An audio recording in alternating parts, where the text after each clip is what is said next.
Cinema, ನಟನೆ, ಮಾತು, ಗತ್ತಿಗೆ ಹೆಸರಾದ ನಟ ದರ್ಶನ್ ಈಗ ಪೊಲೀಸ್ ಕಸ್ಟಡಿಯಲ್ಲಿದ್ದಾರೆ. ಯಾವಾಗ್ಲೂ ವಿವಾದದ ಸುಳಿಯಲ್ಲೇ ಸಿಕ್ಕಾಕೊಳ್ಳೋ ದರ್ಶನ್ಗೆ ಅದ್ಯಾಕೋ ಟೈಮೇ ಸರಿಯಿಲ್ಲ. ಯಾಕೆ ಹೀಗಾಯ್ತು?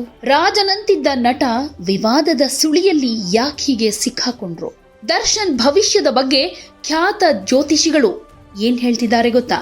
ಎಂತಹ ಕಠಿಣ ಡೈಲಾಗ್ ಇರ್ಲಿ ತಮ್ಮದೇ ಶೈಲಿಯಲ್ಲಿ ಹೇಳ್ತಾ ಅಭಿಮಾನಿಗಳನ್ನ ರಂಜಿಸಿದ್ದು ಚಾಲೆಂಜಿಂಗ್ ಸ್ಟಾರ್ ದರ್ಶನ್. ಆರಂಭದಲ್ಲಿ ಸಣ್ಣ ಪುಟ್ಟ ಸಿನಿಮಾ ಮಾಡಿಕೊಂಡು ಈಗ ಸಾಗರದಂತೆ ಅಭಿಮಾನಿಗಳ ಬಳಗವನ್ನೇ ಹೊಂದಿದ್ದಾರೆ. ಸದ್ಯದ ಮಟ್ಟಿಗೆ ಅವರ ಯಾವುದೇ ಸಿನಿಮಾ ಬರಲಿ ಹಿಟ್ ಆಗುವಷ್ಟು ದರ್ಶನ್ ಬೆಳೆದು ನಿಂತಿದ್ದಾರೆ.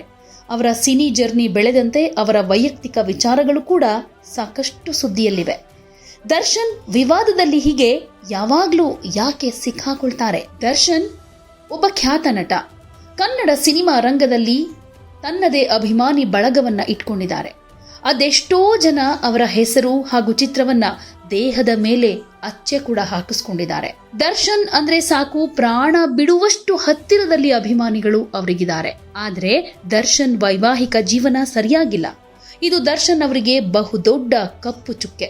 ದರ್ಶನ್ ಜೀವನದಲ್ಲಿ ಸಾಕಷ್ಟು ಸಮಸ್ಯೆಗಳಾಗ್ತಾ ಇದೆ. ಇದಕ್ಕೆ ಗ್ರಹಗತಿಗಳು ಕಾರಣ ಆಗ್ತಾ ಇದೆಯಾ? ದರ್ಶನ್ ಹುಟ್ಟಿದ್ದು ಗುರುವಾರ ಫೆಬ್ರವರಿ 17, 1977.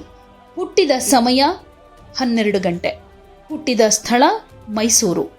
ಇನ್ನು ರೇಖಾಂಶ 76E37, ಅಕ್ಷಾಂಶ 12N18.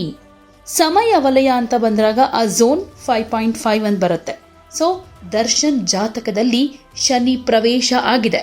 ದರ್ಶನ್ ಹಾಗೂ ವಿಜಯಲಕ್ಷ್ಮಿ ಅವರದ್ದು ಅದ್ಭುತ ಜೋಡಿ. ಈ ಜೋಡಿಯನ್ನ ನೋಡಿ ದರ್ಶನ್ ಅಭಿಮಾನಿಗಳು ಇದ್ರೆ ಹೀಗಿರಬೇಕು ಅಂದ್ಕೊಳ್ತಾರೆ. ಅದೆಷ್ಟೋ ಅಭಿಮಾನಿಗಳು ಈ ಜೋಡಿಯನ್ನೇ ಮಾದರಿಯಾಗಿ ಕೂಡ ಇಟ್ಕೊಂಡಿದ್ದಾರೆ. ಆದರೆ ಈ ಜೋಡಿ ಈಗ ದೂರವಾಗಿ ಹೋಗಿದೆ. ವಿಜಯಲಕ್ಷ್ಮಿ ಹಾಗೂ ದರ್ಶನ್ ನಡುವೆ ಬಿರುಕುಂಟಾಗಿ ಡಿವೋರ್ಸ್ ತೆಗೆದುಕೊಳ್ಳೋ ಹಂತಕ್ಕೆ ಬಂದು ತಲುಪಿತ್ತು. ಇದಕ್ಕೆ ದರ್ಶನ್ ಜಾತಕದಲ್ಲಿ ಶನಿ ಪ್ರವೇಶ ಆಗಿರೋದೇ ಕಾರಣ. ಹೀಗಾಗಿ ದರ್ಶನ್ ಹಾದಿಗಳು ಇನ್ಮುಂದೆ ಸುಗಮವಾಗಿಲ್ಲ. ದರ್ಶನ್ ಪತ್ನಿ ಮೇಲೆ ಕೈ ಮಾಡಿದ್ದಾರೆ. ದರ್ಶನ್ ಗಲಾಟೆ ಮಾಡಿಕೊಂಡಿದ್ದಾರೆ. ದರ್ಶನ್ ವಿವಾಹೇತರ ಸಂಬಂಧದಲ್ಲಿ ಸಿಕ್ಕಾಕೊಂಡಿದ್ದಾರೆ. ದರ್ಶನ್ ತಪ್ಪು ಮಾತುಗಳನ್ನಾಡಿದ್ದಾರೆ. ಹೀಗೆ ಅವರ ಮೇಲಿದ್ದ ಆರೋಪ ಒಂದಾ ಎರಡ? ಇದೆಲ್ಲದರಿಂದ ದರ್ಶನ್ ಸುಲಭವಾಗಿ ಹೊರಗಡೆ ಬರೋದಕ್ಕೆ ಸಾಧ್ಯ ಇಲ್ಲ ಅಂತ ಹೇಳ್ತಿದ್ದಾರೆ ಜ್ಯೋತಿಷಿಗಳು. ಯಾಕಂದ್ರೆ ದರ್ಶನ್ ಗ್ರಹಗತಿಗಳು ಸರಿಯಾಗಿಲ್ಲ. ಅವರ ಜಾತಕದಲ್ಲಿ ಶನಿ ಕಾಟ ಶುರುವಾಗಿದೆ. 7.5 ಆರಂಭ ಆಗಿದೆ. ಹೀಗಾಗಿ ಅವರು ರೇಣುಕಾಸ್ವಾಮಿ ಕೊಲೆ ಪ್ರಕರಣದಿಂದ ಸುಲಭವಾಗಿ ಹೊರಬರೋದಕ್ಕೆ ಸಾಧ್ಯ ಇಲ್ಲ ಅಂತ ಹೇಳ್ತಿದ್ದಾರೆ. ಹೀಗಾಗಿ ದರ್ಶನ್ ಅವರಿಗೆ ಸಂಕಷ್ಟದ ಸಮಯಗಳು ಶುರುವಾಗಿದೆ ಅಂತಾನೆ ಅರ್ಥ. ಅಲ್ಲದೆ ದರ್ಶನ್ ಮೇಲೆ ಆರೋಪಗಳು ಹೆಚ್ಚಾಗುತ್ತಂತೆ. ಅವರಿಗೆ ಹಿಂದೆ ಇದ್ದ ಸಹಕಾರ ಈ ಪ್ರಕರಣದಲ್ಲಿ ಸಿಗೋದು ಕಷ್ಟ. ಗ್ರಹಗತಿಗಳು ಅವರ ಜಾತಕದಲ್ಲಿ ಉತ್ತಮ ಸ್ಥಾನದಲ್ಲಿ ಇಲ್ಲದ ಕಾರಣ ಅವರಿಗೆ ಮುಂದಿನ ದಿನಗಳು ತುಂಬಾ ಕ್ರೂಷಿಯಲ್ ಆಗಿರುತ್ತೆ. ಅವರು ಅಂದ್ಕೊಂಡಂತೆ ಏನೂ ಕೂಡ ನಡೆಯುವುದಿಲ್ಲ. ಅಭಿಮಾನಿಗಳ ಸಂಖ್ಯೆ ಕಮ್ಮಿಯಾಗೋ ಸಾಧ್ಯತೆ ಕೂಡ ಇದೆ. ಮುಂಬರುವ ಸಿನಿಮಾಗಳು ನಿರೀಕ್ಷೆ ರೀತಿ ಕೈ ಹಿಡಿಯೋ ಸಾಧ್ಯತೆ ಕೂಡ ಇಲ್ಲ. ವೈಯಕ್ತಿಕ ಕಾರಣಗಳಿಂದ ದರ್ಶನ್ ಮೇಲೆ ಬರೋದಕ್ಕೆ ತುಂಬಾ ಟೈಮ್ ಹಿಡಿಯುತ್ತಂತೆ. ಅವರು ಮೊದಲಿನಂತಾಗೋದಕ್ಕೆ ತುಂಬಾ ಶ್ರಮ ವಹಿಸಬೇಕು ಅಂತ ಜ್ಯೋತಿಷಿಗಳು ಹೇಳ್ತಾರೆ.